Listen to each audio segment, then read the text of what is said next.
Right. So what am I doing this time? Referral strategies. Because what's going to happen is immediately in the mind of your prospect, they are putting themselves into a situation at some point in the future where you have delighted them. That's a good thing to do if you want to make a sale.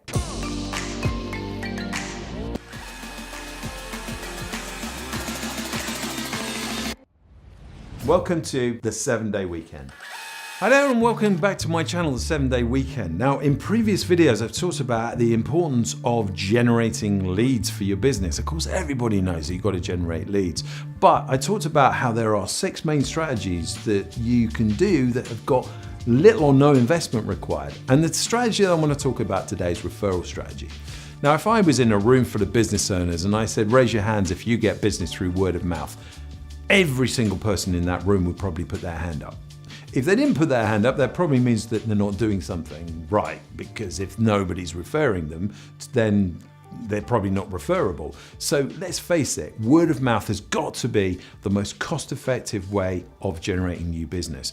Not only is it the most cost-effective way, it's probably the way in which you're going to convert the most business as well, because somebody else has already referred you, which means you're probably doing a really good job. In his book, Robert Cialdini said that 2 of the most important things for influencing people are expert status and social proof. Now, basically, referral marketing is about expert status and social proof all in one go. Social proof is someone is actually advocating you and your business to somebody else. Well, then obviously you're doing a good job. Now, the thing is, if you're just sitting by the telephone waiting for it to ring and hoping that someone has referred you out there, then that's not good enough. That's what Andy Bounds would call a sit and wait strategy. By the way, if you've never heard of Andy Bounds, you need to look him up. Brilliant book that Andy wrote called The Jelly Effect. Fantastic for referral marketing. So I really recommend you have a look at that book. Anyway, getting back onto the strategies I want to talk about. There's about 21 different proactive referral strategies that you can use.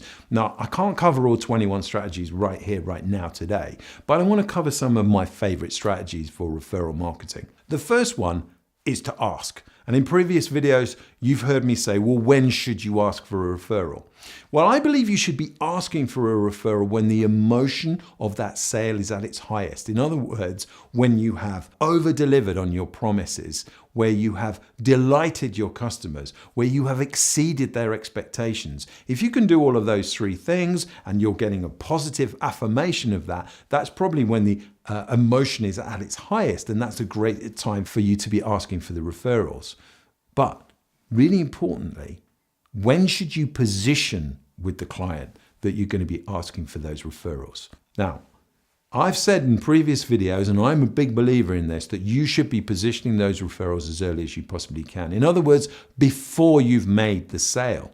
Yes, before you've made the sale. Now, why? Well, number one, if you position with somebody that when we've done a great job for you, in other words, when we've over-delivered on the promises, when we've delighted you, when we've exceeded your expectations, would it be okay if we came back and asked you to think about 4 or 5 people that you may know who may or may not benefit from our products and services at some time in the future? Well, that would be fair, wouldn't it? Now, think about it. Would there be any reason why you wouldn't do that? If you're not prepared to do it, then it probably means you're not confident. If you are prepared to do it, however, you're going to see amazing results, because what's going to happen is immediately in the mind of your prospect, they are putting themselves into a situation at some point in the future where you have delighted them. That's a good thing to do if you want to make a sale. Secondly, they're thinking about, well, God, this person must really be confident in what they're doing, because they're already positioning with me that they're going to be asking referrals. And hey, you know what? If they do overpromise, if they do delight me, if they do exceed my expectations, of course I'm going to refer them. You know what? It's human nature to refer people. We are, as humans, programmed for reciprocity. In other words, we want to reciprocate when somebody has done something nice for us.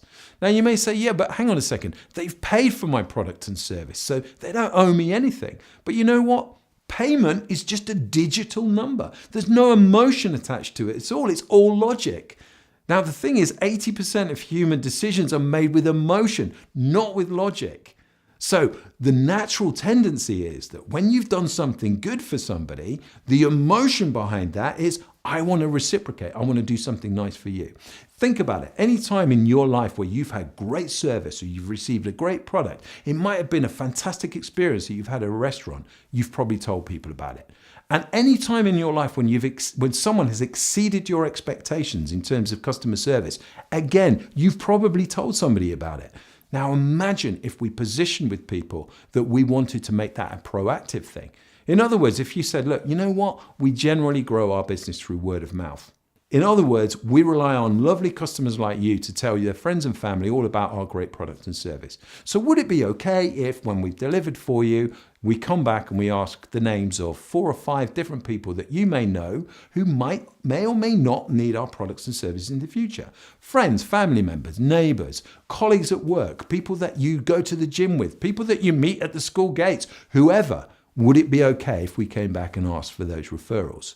Now, when you do that, by the way, of course, you're not going to sit down and just get a list and then go and cold call them. What you're going to do is you're going to sit down and say, hey, look, we're really pleased that you've been satisfied or delighted, in fact, with our service. Do you remember when we first met, I did say that we grow our business through word of mouth? And I said that I'd be coming back and asking you if you could think of 4 or 5 different people who may or may not want to use our products and services in the future. Well, now's that time. Would it be okay if we just think about that? Now, what you're going to do here is you're going to start getting them thinking about people that may or may not want to use your products and services at some time in the future. And you're going to start asking for names and maybe contact details as well. But you're going to be really clear on this thing right now. And that is, do you know what? We're not going to contact them right away. We can't contact them right away because we haven't had your permission. I'm just going to take the details now, and really all we're doing is brainstorming these people.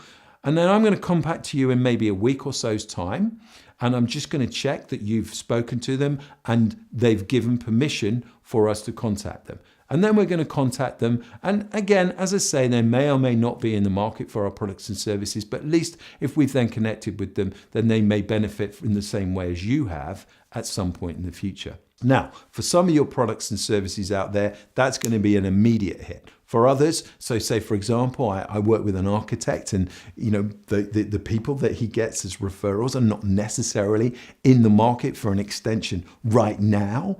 But guess what? If he's given that referral and he stays in touch with that person, guess who they go to when the time comes that they want somebody to draw up the plans for their extension? They're not going out to the marketplace cold and Googling architects in my local area. They're going straight to him. And that's the point. Marketing is all about putting people in your funnel and getting permission to actually communicate and educate them to the point just before they're ready to buy. Because when just before they're ready to buy, you want them coming to you. And that's what referrals are all about. Okay, so that's one thing that I think is fundamental. You can do really easily with every single client that you work with going forward. What else? Well, here's a really important thing to do.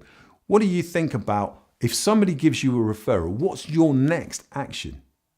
Absolutely, you're going to thank them. You know what? If you don't thank people for the referrals that they're giving you, how many more referrals are they going to give you? Think about it. Reciprocity, manners. It's polite to thank somebody.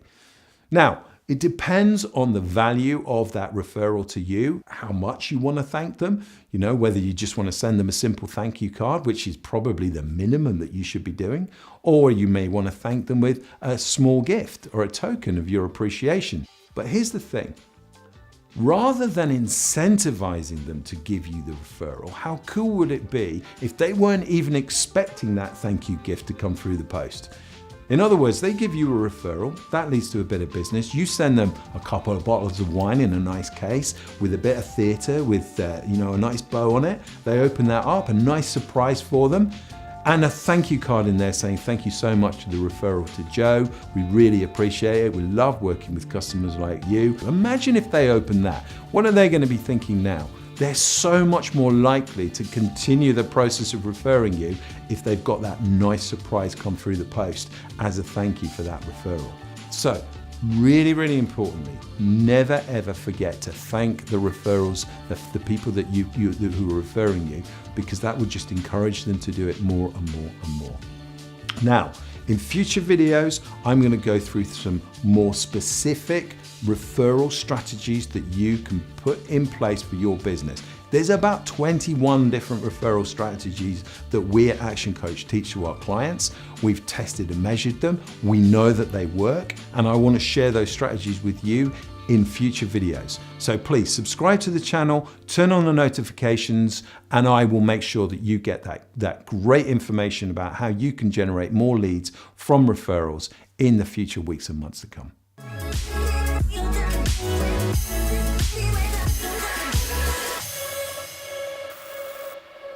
Any good?